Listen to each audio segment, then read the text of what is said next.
Hello guys, what's up? Konnichiwa! Ramen! Gyoza! Nagkikrave ko ba sa Japanese food? Lumalamig na nga ang panahon ngayon at nagpapadala sa pag-ulan. Kaya naganap ako ng ramenan dito sa Taguig. Lucky enough at nakita ko ang bagong branch ng Konnichiwa Ramen House. Tara, check out natin! Dito nga lang yan sa Triumph South Signal along Mayor Tanyag Avenue. Halos tabi lang sila ng Jollibee. Street style ramen nga ang kanilang concept at nakakatuwa ang meaning ng kanilang brand name.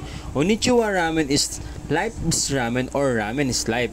Ramen is life nga naman talaga kung natikman mo ang foods nila. Mapapaharigato ka na lang talaga. Harigato. Medyo maliit nga lang yung store nila pero kaya naman i-accommodate yung mga small group. Magbabarkada, magpapamilya, plus mababait pa at approachable pa yung mga staff nila.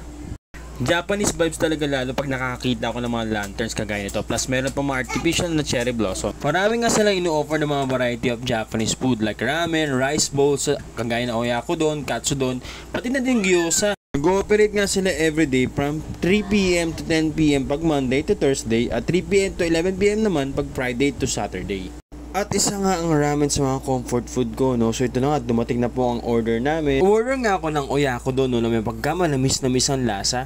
Ang ganda ng presentation at ang sarap. Bite size gyoza na ba yung sobrang siksik sa meat and veggies. Pork tonkotsu na halos kalasa ng yabu yung tonkotsu sauce. Siyempre hindi mo mawala yung chicken karage. Best part nga siya with kani curry salad. Order kami ng spicy ramen na naninipa ang anghang. Miso ramen na very tender ang meat at broth. Siyempre hindi mawawala yung black garlic Kumamoto style na super rich ang broth. Sinamahan ko na rin ng tantan men na spicy at rich and cream soup broth. Tonkotsu ramen na very classic naman at yet at swabing-swabe ang lasa. Medyo napadabi nga atang order ko pero okay lang, sinama ko naman ng mga tropa. Siyempre mas lalong sumasarap ang pagkain pag may kasama ka o kasalo ka.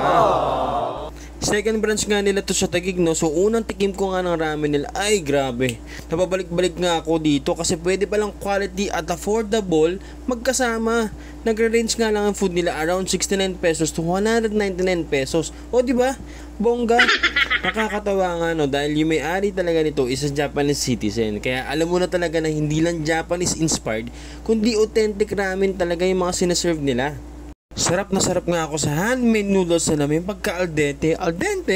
Nilantakan ko nga lang din yung kanilang kani curry salad na halos crab meat yung nakatoppings. My favorite chicken karage na paired with vegetable salad, Japanese mayo. Hindi talaga nawawala to sa cravings ko pa nagraramen ako eh.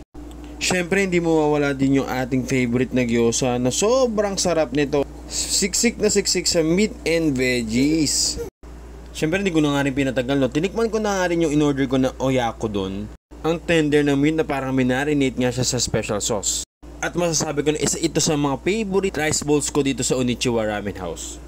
Nagkagulutan na nga, nagkabagsakan. Nagutom na nga daw sila kaya tama na yung video. Pero sabi ko, content ka daw kaya kamuway-kaway kayo. 2 years in the making pa nga lang sila pero halos sunod-sunod na yung branch out nila. Meron na sila sa Taytay Rizal, Dasmariñas Cavite, kaya kung naghahanap ka ng very affordable at masarap na ramen, subukan mo itong Konnichiwa Ramen House, sigurado ako masasatisfy cravings mo.